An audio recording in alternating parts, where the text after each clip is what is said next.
You're strapped into your seat, the plane engines roar to life, and your chest tightens. Your heart races, your palms sweat, your mind spins with what ifs. Turbulence hits, and suddenly it feels like the plane might drop from the sky. For millions of people, flying isn't exciting, it's terrifying. And the strange part? Someone sitting right next to you could be calmly reading a magazine, sipping coffee, completely unbothered.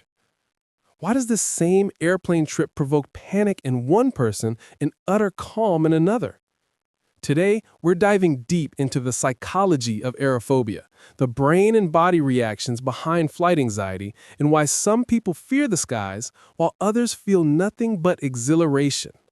By the end, you'll understand your mind's response to flying and maybe learn how to make it a little less scary.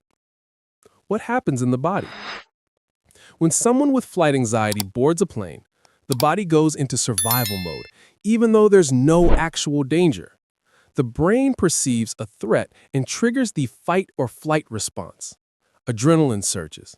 The heart beats faster, breathing becomes shallow, muscles tense, sweat pours from the palms, pupils dilate. Even the stomach can twist in knots.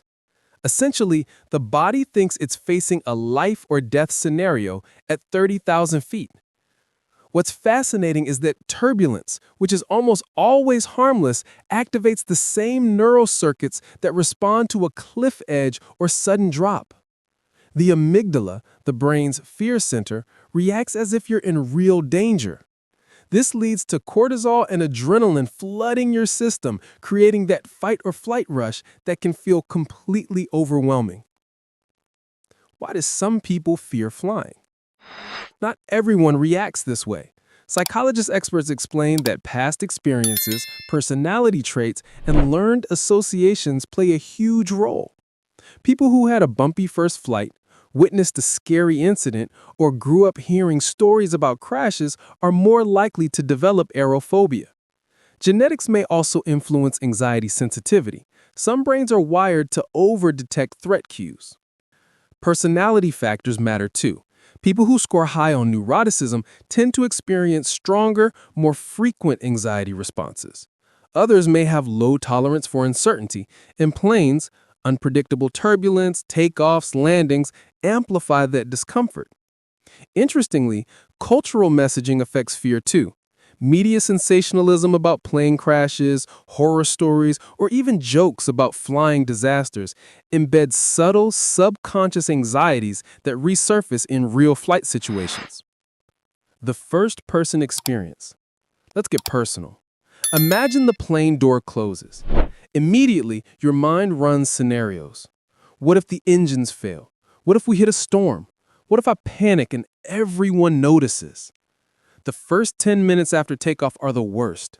You grip the armrest so tightly it leaves imprints. Your breathing is shallow, and every bump in turbulence feels like a catastrophe. For some, the anxiety escalates so fast that it becomes anticipatory fear, worrying about flying before you even step on the plane. Some people plan their lives around avoiding flights entirely, choosing long car rides or trains instead. The fear isn't irrational, it's a learned response paired with powerful physiological reactions. Why others feel nothing. Meanwhile, someone else boards the same plane, smiles, and enjoys the flight. Why the difference? Their amygdala is less reactive. They trust statistical safety. Planes are the safest mode of transport. They have higher tolerance for uncertainty and lower anxiety sensitivity. Their nervous system can stay in the calm, parasympathetic rest and digest mode even in potentially stressful environments. Some also practice cognitive strategies like reality checking. Planes are engineered for turbulence. Death in flight is extremely rare. They can reframe fear signals before the body spirals into panic. The role of claustrophobia and control. Another factor? Enclosed spaces. Cabins are tight. Windows are small. Some passengers struggle with claustrophobia, making the restricted environment trigger panic. They feel trapped, heightening anxiety.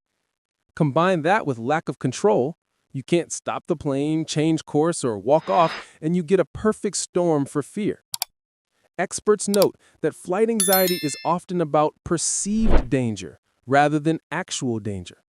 The body reacts as if you're about to fall, even though physics and aviation safety measures make flying incredibly secure.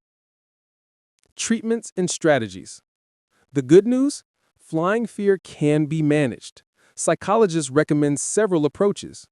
1. Cognitive behavioral therapy, CBT, reframes irrational thoughts, addresses catastrophic thinking, and gradually exposes the patient to flying-related situations. 2.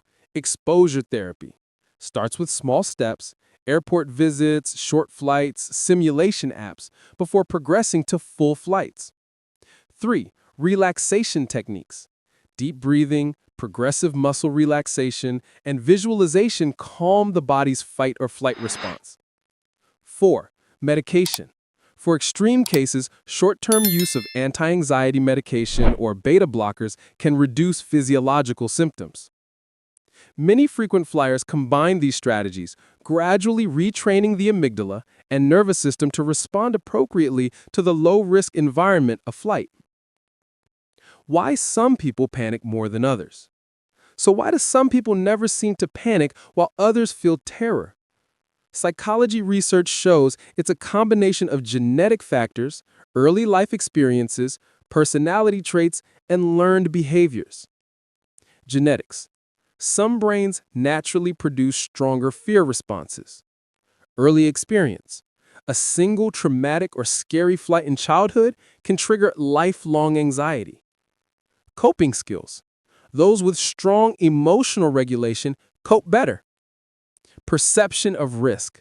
People who perceive flying as extremely dangerous are more likely to have physiological panic responses.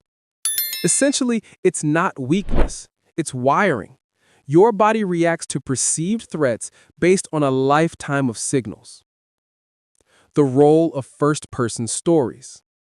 Hearing from real people helps understand the lived experience of aerophobia. One frequent flyer shared, "Even seeing a plane climb over the horizon gives me chest tightness. I picture every possible emergency, and it's exhausting." Another said, "I know logically that I'm safe, but my body ignores logic.